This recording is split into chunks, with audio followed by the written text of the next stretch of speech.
morning, everybody, and I hope now the voice is also clear and screen is visible. Can someone reconfirm so that we can proceed? Yes, sir. Okay, fine. Yes. Yes. So we are on the topic of what is called as reading of ledger accounts. Just a brief background of this topic. As all of you know, your FY BCom is under autonomous. We got autonomy conferred on us by the UGC and confirmed by Mumbai University last year. So accordingly, your batch is under autonomous syllabus. And we have made some changes in FY BCom accountancy syllabus. And one of the change is in this term, semester 2, whereby we have introduced a topic called as reading of ledger accounts. Now you would be wondering what is this topic all about and why are we going to study this topic called as reading of ledger accounts. And the answer is very simple. The reading of ledger accounts, if you study properly, it gives you a very strong foundation of financial accounting. You will be able to understand the transactions. You will be able to interpret the transactions. You will be able to visualize the effects of the transactions. Okay. And this is very, very helpful in varieties of ways. It will help you to prepare the financial statements. It will help you to prepare the books of accounts. It will also help you to find out whether the accounts are correctly done, ledgers are properly done, or whether there is a possibility of any errors, etc. You can visualize those errors if you know the basics of reading of ledger accounts. If you are an auditor, it also helps you to analyze the transactions when you are doing the audit. So there is a lot of advantage associated with reading of ledger accounts. It helps you to not only do well in other topics. As we go forward, I'll tell you which are the other topics where you will have direct repercussions of what we discussed today or in next lecture. At the same time, it will help you to understand other topics, other subjects like auditing, and going forward to find out whether the accounts have been done correctly or whether any rectification corrections would be required. So from all that point of view, the topic of reading of ledger account is very useful. Now, before we actually deal with the reading of ledger accounts, we'll touch upon some of the basics of bookkeeping, which you have probably done in 11th standard. So this is just a recap because this will form a base when we start with the reading of ledger accounts. So let's go back to these very simple yet very useful basics. So we start with what is a ledger because we are talking of reading of ledger account. So basically ledger is a record, as all of you know, which includes various types of accounts. Those accounts may deal with income, it may deal with expenses, it may deal with assets, or it may deal with liabilities. So collectively we call it as general ledger, wherein you will have individual ledger accounts dealing with either income, expenses, various types of assets. For example, fixed assets like machinery, land or building, or other types of assets like debtors, all that will be reflected. And at the same time, liabilities, which could be creditors, other types of liabilities, loans, capital accounts, or those related accounts, all that is part of liabilities. So ledger is a collective thing. General ledger is a collective thing. It's a record which has all such accounts. Then you were told about classification of accounts way back perhaps in 11th standard.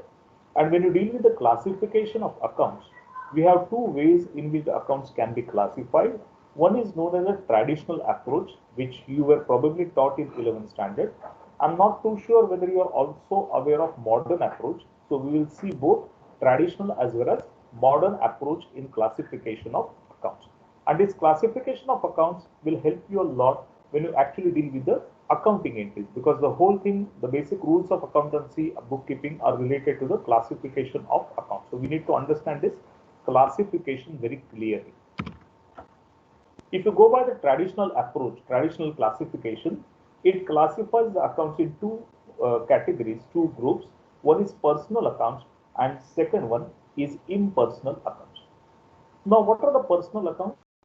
When you deal with the ledger accounts, which are for transactions entered into with individuals, firms, companies, other types of associations, etc., we are dealing with the person, and those accounts are titled as personal accounts because you are dealing with the person. The transaction is entered into with the person, and when you say person, it does not necessarily mean an individual.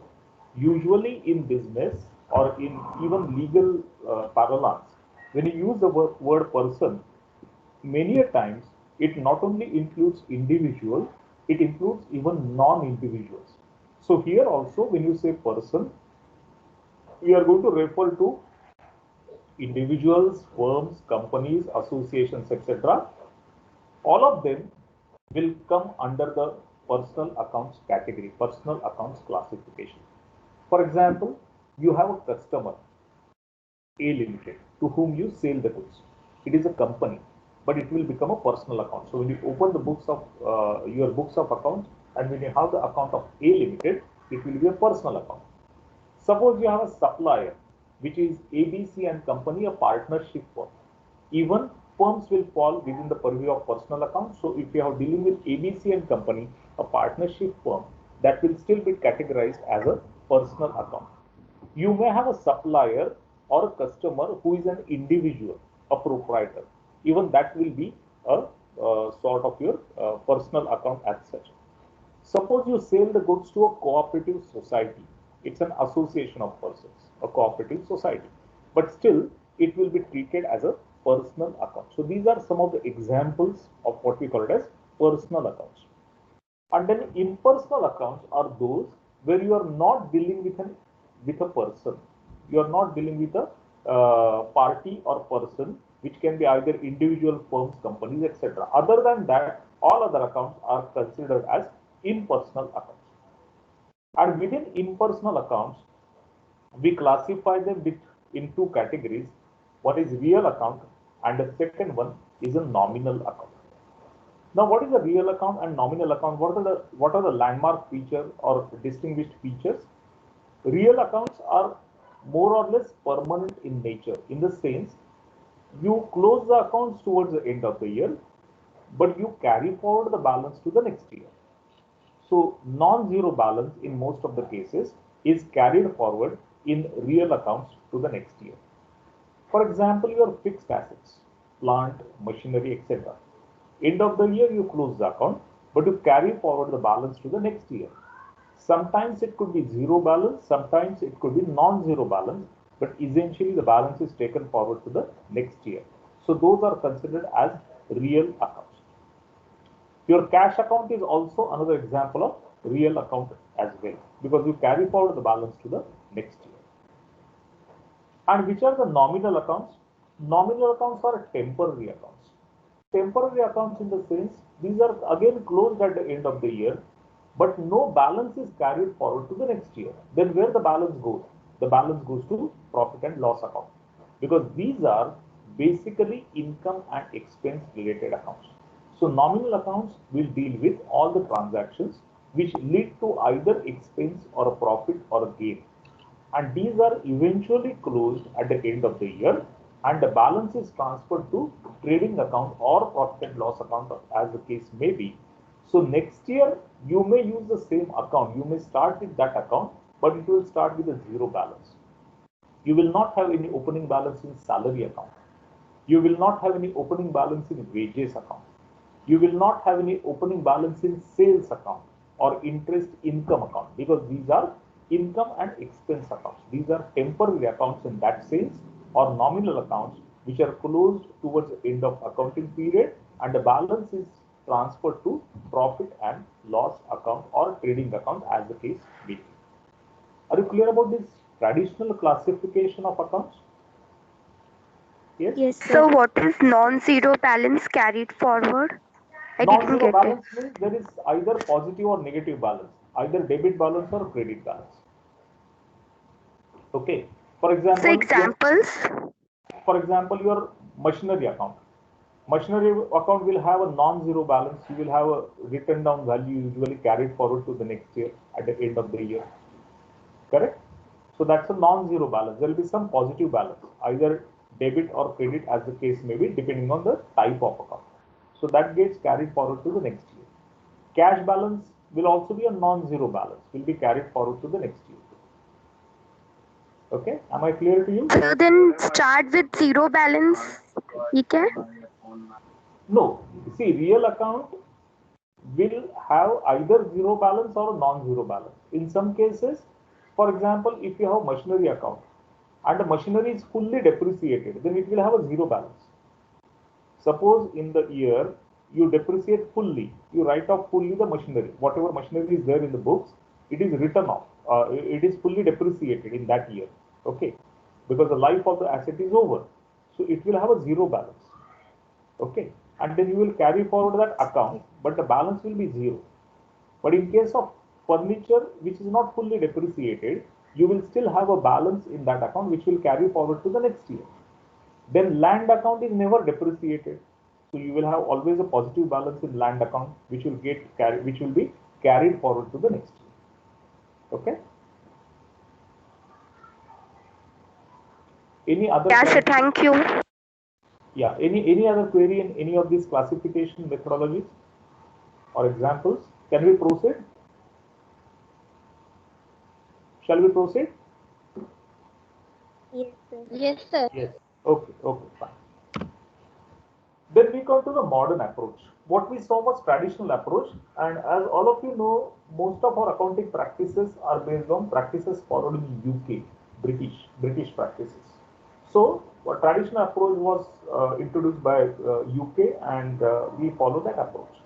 Now, the modern approach in accountancy for classification of accounts has come from US, and in that theory, the accounts are classified as asset accounts, liability accounts, revenue account, expense accounts, and capital or owner's equity accounts.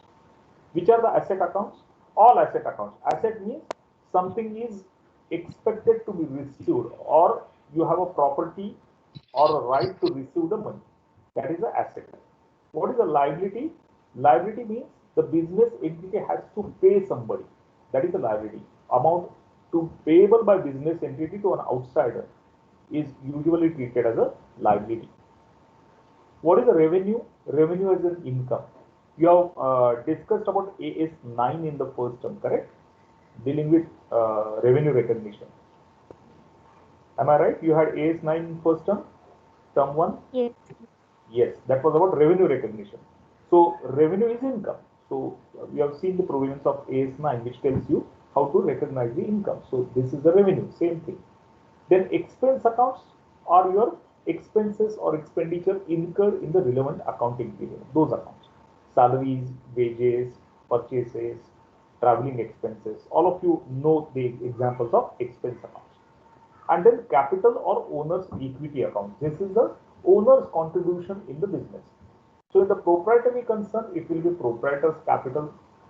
In the partnership, it will be partners' capitals together. That will be owner's contribution. If you look at the limited company, then you don't have partners or proprietors. What you have is equity shareholders. So there is a single collective account called as equity capital account. So that is known as equity contribution. Many a times your balance sheet will also have some reserve. Reserves are accumulated profits. You may or may not have reserves in the balance sheet of a proprietor or a partnership firm, but you will sheet of a company. So a balance sheet of a company, when you have equity capital and reserves, your owner's capital will also include those reserves because those are profits which are left to the owners. Okay, which are for which the owners will have the first right of utilization. So it belongs to the owners. So along with equity in the balance sheet of a company, reserves will also be treated as part of owner's capital. So this is what we call it as modern approach to the classification of accounts. Now, why we are discussing this traditional approach or whatever for classification of accounts, the reason is when you actually record a transaction in the books of accounts, we follow certain rules, and those rules are linked to the nature of account, linked to the classification of account. So in next slide, we will recap those basic accounting rules. Now, we said in traditional classification, the accounts are classified as personal, real, and nominal. And we have basic rules while dealing with these three types of accounts, how to account for a particular transaction. Personal account, the transaction is recorded with the rule debit the receiver, credit the giver. Okay. Then in case of real account, we account the transaction with the basic rule debit what comes in, credit what goes out. And in nominal account, We account for the transaction with the rule debit losses and expenses, credit income, profit and gains. Now there is a possibility that whenever you pass a transaction entry for a particular transaction, there are minimum two accounts. One of them could be personal account, another could be real account. One of them could be real account, one of them could be nominal account. But still you will realize that the rule is perfectly followed whichever is the type of account. Let's take some of the examples of this. Okay. Suppose you receive the amount from your customer. You have sold goods to a customer on credit basis and you receive the amount from him. What entry would you pass? You pass the entry bank account debit to customer account. Am I right? When you receive the money from your customer, from a debtor, you pass the entry bank account debit to customer account. Am I clear to you on this entry? Yes, is the entry clear to everyone? The transaction and entry? Yes, sir. Okay. Now let us analyze the entry. We have debited bank account. Bank account is a real account. Debit what comes in. You have received money. Okay, so we are debiting bank account. And credit the giver because customer is a personal account. So credit the giver. Does it follow the rules?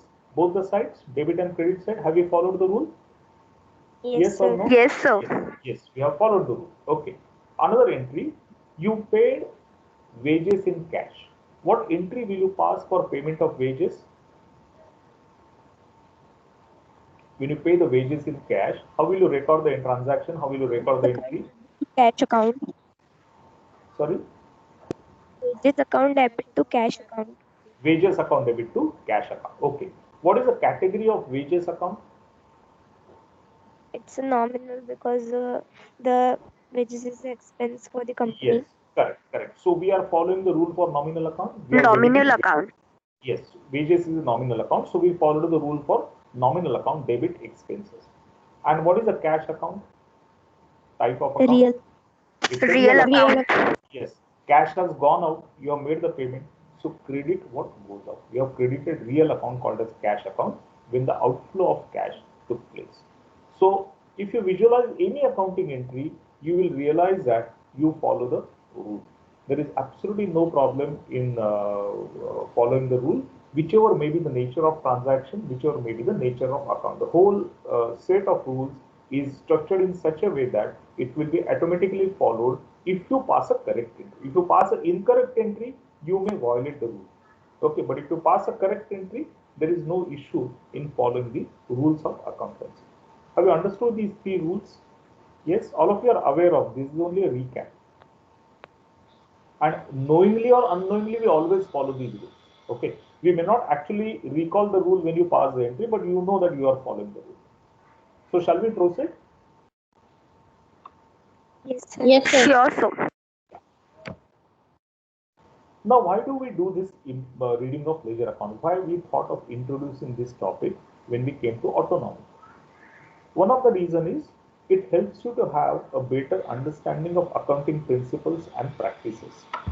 Because the whole topic of reading of ledger accounts is based on basic ground rules, fundamental rules which we follow in bookkeeping and accountancy. So to understand accounting principles and practices, this will help you a lot. And as I was telling you, it is not only this topic or this subject, it will be helpful even in other topics in the same subject or other subjects as well. For example, right now you are doing a topic called as preparation of financial statements from incomplete records. We commonly call that topic as single entry, right? Pooja madam is doing that topic. Am I correct? Yes? Hello? Can you hear me? Yes, sir. Yes, Pooja madam is doing that topic, na single entry. Yes, sir. So when you do that topic of single Yes, entry, sir. you will realize that whatever we are discussing here will actually help you in managing that topic also. Okay. Then you have a topic, you have a subject called as audit in the next year. So next year when you do the audit, if you recall these principles, what we discuss in next few lectures for this topic, it will help you a lot in doing the subject of audit as well. So it is better understanding of accounting principles and practices across the different topics in accountancy or in some of the related subjects as well. This reading of ledger accounts will also help you in early detection and rectification of errors. See, whenever we pass the entries, we may come across certain errors, and we have to detect these errors, and then ultimately these are to be rectified. So if you know perfectly the basics of accounting rules, even looking at the ledger account, you can make out whether any incorrect entries are passed in that ledger, which will need a rectification. It improves reliability of accounting records. See, accounting records has to be reliable because it will be used by you as an accountant. It will be used by the business owner to take various decisions. It will be used by the auditor for verification. It will be used by government authorities for certain purposes. So you need to have reliable accounting records. And when you say reliable accounting records, that means there is a system which will detect the errors and there is a system which will rectify the errors. This will come provided there is a proper exercise of reading of ledger accounts, and therefore this plays an important role. It will help a lot for a senior accountant. Now, suppose a person is working as a senior accountant or accounts manager or whatever. He has a team of his assistants. Now, these assistants will actually record the entries in the books of accounts. For example, Tally.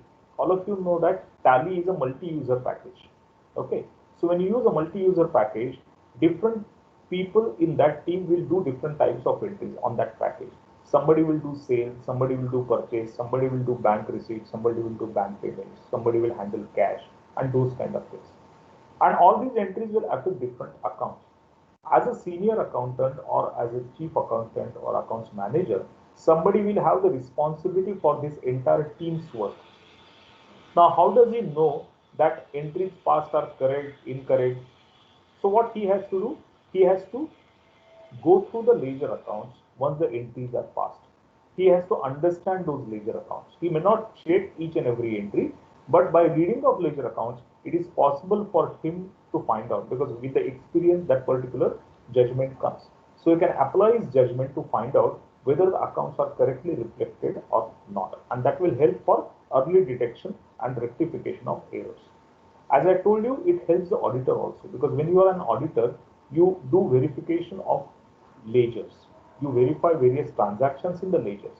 So if you are conversant with the topic called as reading of ledger accounts, this process will be effective and faster also.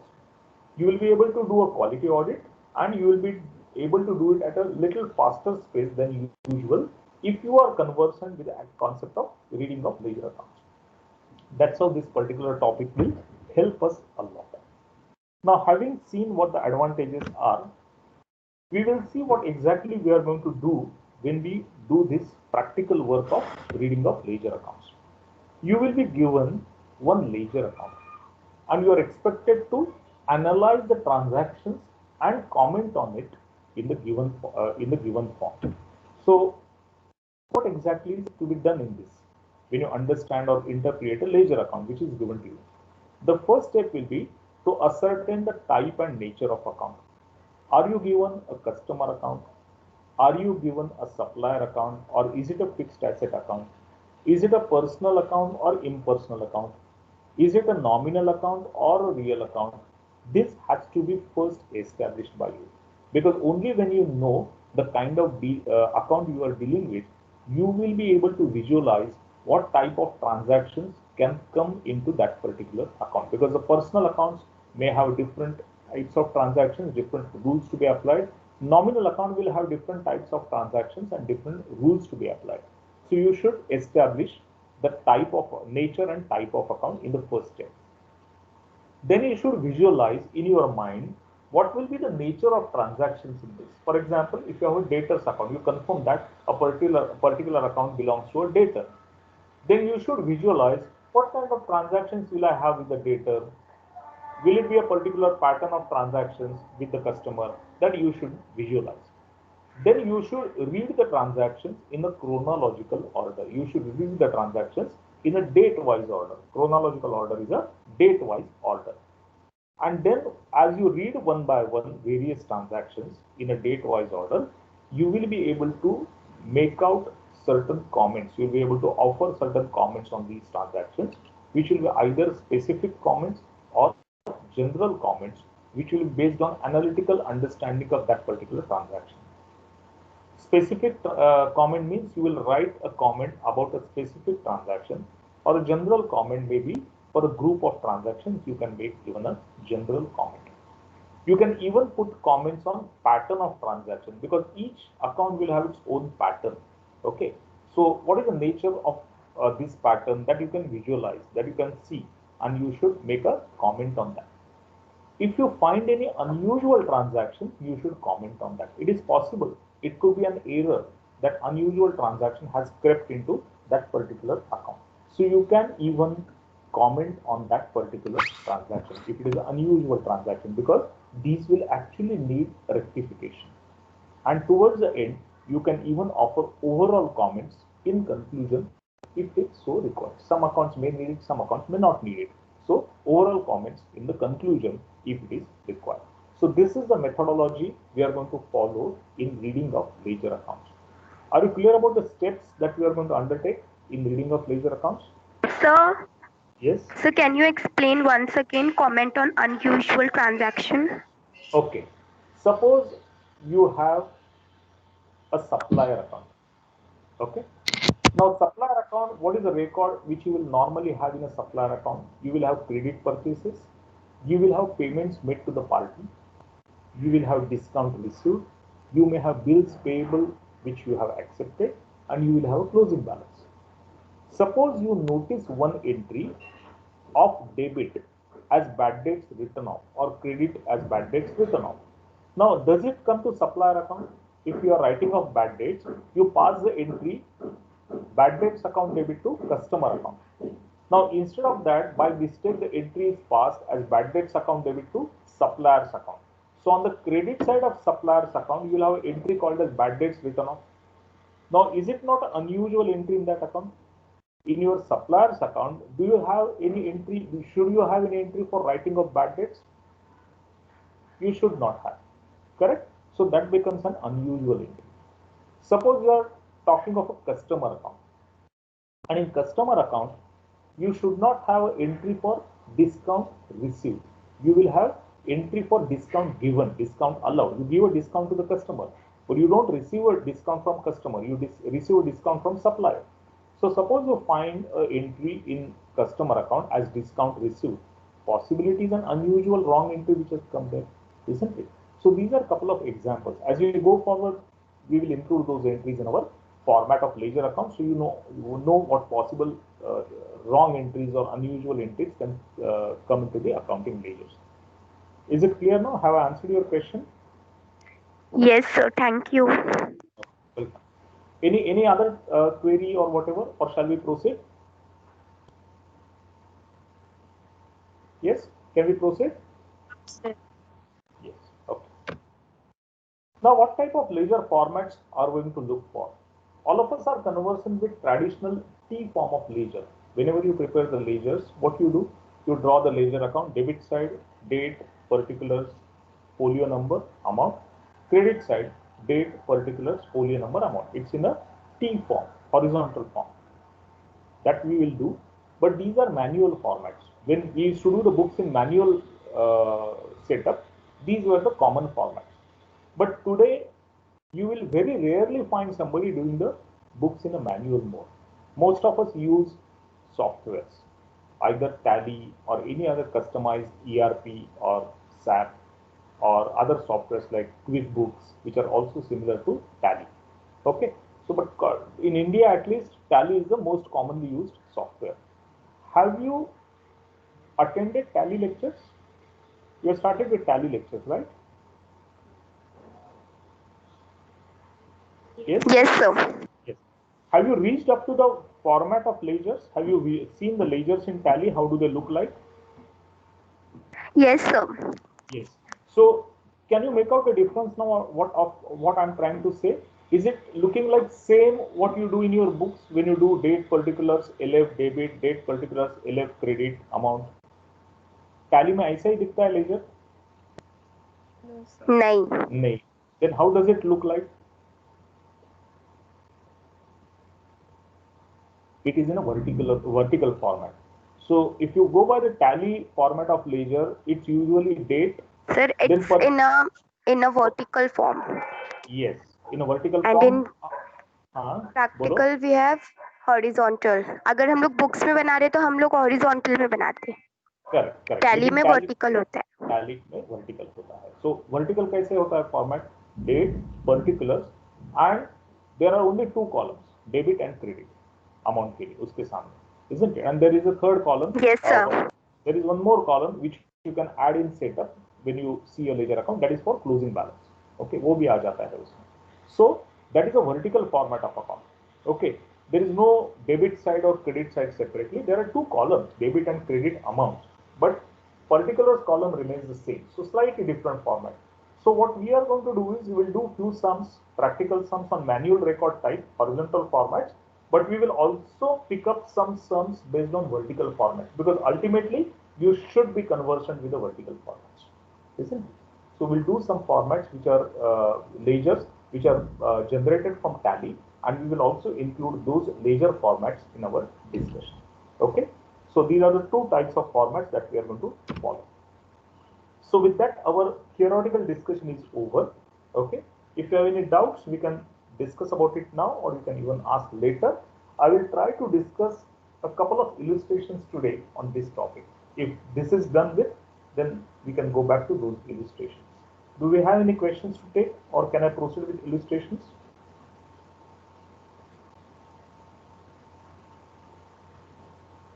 Yes. May I proceed with illustrations? I hope whatever we have discussed is clear for the time being. Yes? Okay. So let me share another sheet. So we will ask later. ठीक है. No problem.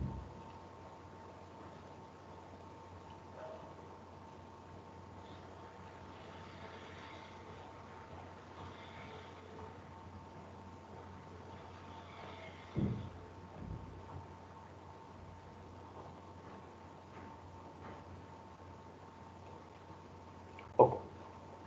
So now we will take up few horizontal forms or T forms of ledgers. These are only illustrations. I'm not going to write anything, not going to do anything. I'm going to only discuss the transactions in these ledgers. Okay. We will do 4 or 5 ledgers in today and next lecture, whatever. And then we will go for actual exercise where we will write the comments and everything. Today and next lecture, we'll just understand few ledgers. How do they look like? What kind of transactions are recorded? How these are recorded? Okay. All that we will understand. So if you go by the header, it says in books of Vijay. So we are looking at what we call it as ledger accounts in the books of Vijay. The first account given to you says account name is Vijay's capital account. So it is a proprietor, owner, Vijay's capital account that we are looking at. What is the period for which the ledger is given? Can you read and make out? Yes, which is the financial period for which the ledger is prepared, the given ledger. 1st April, 31st March. Which year but? April to March is fine, but which year? 2019 to 2020. Yes, 2019 to 2020. As you can see here, the year is given. Yes, 1920, right? This is the financial year. So we are looking at books of accounts of Vijay. Right now we have Vijay's capital account, which is the proprietor's capital account. The period given is financial year 1920. Now this is a personal account. Okay, this is a personal account. Vijay's capital account, Vijay's personal account. So, excuse me, sir. Yeah. Can you move the slides rightward little bit? Which one? This slide. Can you move rightward, please? We can't see properly. Which part you are not able to see? The date one. Left side. Yeah. Right hand side, sir. No, you are talking of debit side or credit side? Yeah, that's it. Thank you, sir. It's fine now? Okay. Yeah. Okay. So we have to note this? No, nothing. Don't do anything now. Don't do, just pay attention. Okay, sir. Okay, Don't write down anything now. Okay, you will start writing down only when we do the illustration exercises, not now. No need. Just pay attention. I will share whatever we have discussed in PDF form with you, including the presentation. And there will be a YouTube link available for this lecture. Everything is getting recorded, so don't worry. Don't write down anything now. Okay, I'll give you those details afterwards. Fine. So let's start with this account called as Vijay's capital account. Now we have identified the type of account. It's a capital account in the books of Vijay. Period is financial year 1920. Now we will go date wise. First date is 1st April. The entry says buy balance brought down. So that means on 1st of April, last year's closing balance of 25 lakhs is carried to this year, right? This is the account of capital account of Vijay. Last year's closing balance of capital is brought forward and shown as an opening balance, which is 25 lakhs. If you go by the dates, the next date is 30th June. Okay, after opening balance date, the next date is 30th of June. Now on 30th of June, if you see the transaction, it says to HDFC bank account, into bracket, the narration says drawings. That means he has withdrawn 1 lakh rupees as drawings. Now, whenever there is a withdrawal of drawing or withdrawal of amount by the proprietor, we pass the entry capital account debit to bank account. Or sometimes you can pass an entry drawings account debit to bank account if you are preparing a drawing account separately. Here we are not having drawing account separately. The drawings are debited to capital account only. So we have passed the entry Vijay's capital account debit to HDFC bank account. Now, why this HDFC bank account? Vijay must be using HDFC bank account for business purpose in his books of accounts, and therefore he has made a withdrawal of 1 lakh rupees from his bank account in the nature of drawings for personal purpose. Are you clear about these two entries so far? Yes, sir. Okay. Now on 30th September, there are two entries. One is on the credit side, the another one is on debit side. Let's go by the credit side entry first. 30th September, it says by HDFC Bank 5 lakhs rupees. What this entry could be for HDFC Bank, by HDFC Bank 5 lakhs? Why is this capital account credited for 5 lakhs? What possibility you can see? What possibility you can think of? Additional capital introduced. Absolutely right. He has introduced additional capital of 5 lakhs rupees. And that money was deposited in a business account in HDFC. So we have passed the entry for additional capital introduced. The entry would have been HDFC bank account debit to Vijay's capital account 5 lakhs. So that money has come in and credited to his capital account as introduction of capital, additional capital brought in. And then on the same day, you will find one withdrawal entry of 1 lakh rupees. So on 30th September, again, he has withdrawn a sum of rupees 1 lakh. The amount is transferred from HDFC bank account, withdrawn from HDFC bank account. Then as we go further, 31st December also you have two entries. One is on the credit side. Sir, you had written both side debit. Either both side debit. Oh, okay, sorry, here, no? Yeah, thanks, typo error. Thanks for the correction. Okay, so here 31st December, by HDFC bank account, it says dividend received 25,000. What could be the nature of this entry? We need to find out. Now, in a business, especially in case of proprietary business, when you do the business and you have business accounts, you may make some personal payments even from business account, or you may receive some personal income in the business account. Now, when you receive any personal income in the business bank account, it is not a business income. It is not related to business. So we generally should not take it to the profit and loss account. So where should we take it then? We should transfer it to proprietor's capital account. So dividend received is one such income which Vijay has received on 31st of December. So 31st December, when he received dividend of 25,000, it is credited to his capital account since it is in the nature of personal income, and the entry that we have passed is HDFC bank account debit to capital account of Vijay. And on the same day, he has made another withdrawal of 1 lakh as usual in the past. In the past also you have seen withdrawal of 1 lakh rupees. Now, if you see these three entries together, withdrawals, can you make out a pattern? Do you see a pattern in this account now? I was talking to you about the patterns also. Sometimes you see a pattern in the ledger account. Can you see the pattern now? What is the pattern? Ledger account. कुछ pattern आपको नजर आ रहा है? See, if you see the dates on which he has withdrawn, can you make at least a reasonable conclusion that every 3 months he is withdrawing 1 lakh rupees? Yes. Yes, Can you see a pattern? So now there is a pattern which you can pick up in his withdrawals. The pattern is every 3 months, at the end of every quarter, he has withdrawn 1 lakh rupees from bank account. That's a pattern. So you can make a note of this pattern also, because there are some patterns in some ledger accounts which you can pick up and report, or which you can pick up and write a comment about. Coming to 31st March. 31st March, again on the credit side, there is an entry by profit and loss account. End of the year, when you draw your financial statements, whatever is the profit or loss, that gets eventually transferred to proprietor's capital account. So, whatever was the profit is transferred to his account. The profit is 8 lakhs. You must have passed the entry profit and loss account debit to Vijay's capital account. And therefore, that profit for the year is seen here as a credit. And again on 31st March, you have one more withdrawal, 1 lakh rupees. So now the pattern is very clear. Every 3 months, he is withdrawing 1 lakh rupees. It's a very fixed standard pattern that at the end of every 3 months, every quarter, on the last day, he has withdrawn 1 lakh rupees from his business for personal purposes. Under 31st March, you have one more entry on the debit side to HDFC bank account. The entry says income tax paid. I was telling you, sometimes the business account is used for personal payments or personal receipts.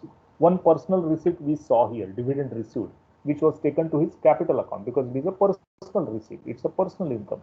Likewise, income tax paid is a personal payment. It is not a business expenditure. Okay, it's a personal payment. It's a tax on your income. It's a tax on your profit, but it is a personal expenditure. It's a personal payment. So if he has made payment of income tax from his business account, we should debit that to his capital account. It is just like another withdrawal. Okay. So we have debited that income tax payment to his capital account. And then towards the end of the year, we close the account, all of you know, and we carry forward the balance to the next year. That's what has been done. The closing balance in his account is 33 lakhs 75,000, which is a credit balance which will be carried forward to the next year. So towards the end of the year on 31st March, the account is balanced and amount of 33 lakhs 75,000 is taken, carried forward to the next year. Okay. This is how we are going to visualize and read the ledger accounts. Any questions typically on this ledger? Sir, can you repeat once again the profit and loss? This entry. See, end of the year when you finalize your profit and loss account, what do you do with the profit or loss? Whatever it may be profit, it may be loss. What do you do with that? You transfer it to capital account, isn't it? If it is a partnership, you share between the partners, you transfer it to their capital accounts in profit sharing ratio, isn't it? And what happens in case of proprietor? Where do we transfer? To his capital account. So that's what we have done by passing the entry P&L account debit to Vijay's capital account. So we have transferred that 8 lakhs rupees, which is the profit for the year, to his capital account, and therefore that entry is getting reflected over here. It's an entry for current year's profit, which is getting transferred here. Any other doubts on this? No, sir. Okay. So fine. So with that, I will wind up the lecture. Just wait for a couple of minutes. I'll first close the recording. I'll download the attendance and then only I'll relieve you. Okay. Just hang on for a moment. And this recording I will upload on my YouTube channel. I'll share with you the link during the day. You can see the lectures anytime because of this advantage. Okay. Let me close the recording now.